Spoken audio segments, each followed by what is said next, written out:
Hey friend, and welcome back. In this video, I'm going to be showing you how to make these super cute little hand embroidered stud earrings, which is a very beginner friendly tutorial as I'll show you from start to finish how to complete these. So let's go ahead and jump right in. To get started, I have some bezel stud earrings here. I just got these off of Etsy, and as you can see, they kind of have like a border around them to be able to fit a piece of fabric inside of those and glue them in. So what I'm doing now is I've kind of gone throughout my house and found some circular objects to try and fit in there because I need to trace something to know what size circle I'll be stitching in, and I settled on this green pencil. Now there is still a bit of wiggle room, but a little bit is okay because if it's a perfect fit, it'll be too tight. So here I have my friction erasable gel pen.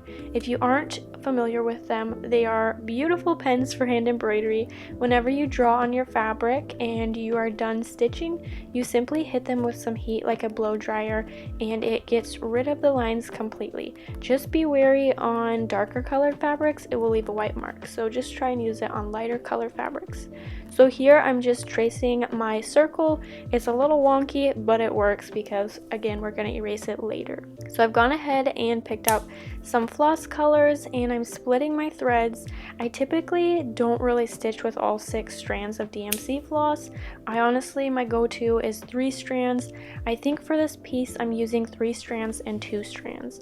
And for my design, I'm keeping it very, very beginner friendly, just kind of drawing like a snowflake shape here. And then I'm going to stitch over those lines with some lazy daisy stitches. And then in the center, I'm going to use a French knot. And that will create for a very simple flower. So it's totally up to you as to how simple or how delicate and detailed you want to be. And also with this piece, you can tell that I'm freehanding it. You can absolutely use a hand embroidery hoop, or you can just use your hand. Because mine's a simple design, I'm just freehanding it.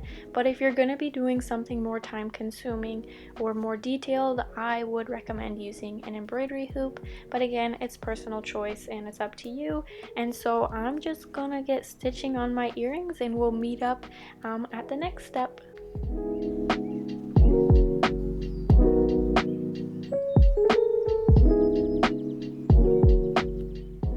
When it comes to finishing off your threads, I just like to go under my stitches like 6 or 7 times, just coming up and down through them, and then I'm simply going to double knot my thread and trim off the excess thread, and that will complete our stitching process for one of the earrings.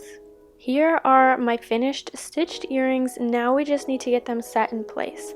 So what I'm going to do is take something a bit firm, like here I'm using this cream cheese lid, and I'm going to trace that same pencil I used to trace onto my fabric, and then I'm simply going to cut it out. And it may take a couple times to get this cut out and fit perfectly. It's just kind of trial and error. So you do want it to fit inside of that earring, but you also don't want it to be too tight that like it gets stuck, or we don't want it to be too perfect of a fit because we also have to wrap the fabric around this, and if it's too tight, then our earring won't exactly fit in with the fabric. So it's good to have a little bit of wiggle room, but not too much wiggle room. Honestly, you'll find like the perfect medium after a few tries of cutting and not cutting too small, but you'll get it.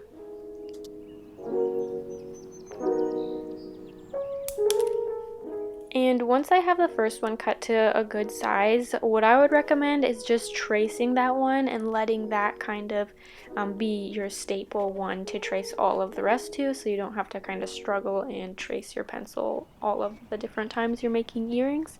So once I have that traced, I'm going to cut it, and then we will be good to go for our next step. So now I am simply cutting out my flowers here, and I'm just going around the border, and I want to be kind of close to my stitching but also not too close. You basically want enough room to be able to do the running stitch around and not have too much excess fabric in the back. So I think that this would say is a little bit less than a centimeter, but you'll also be able to tell whenever you wrap it around your plastic if it needs to be trimmed a bit more or not. And again, you'll learn that through trial and error. And so here I am using the running stitch to stitch around the border of this piece of fabric, and as you can see there, I did knot the end of my thread so that it gets stuck and it's not like I'm fighting the fabric of accidentally pulling it through, which is helpful. So just do the running stitch all the way around.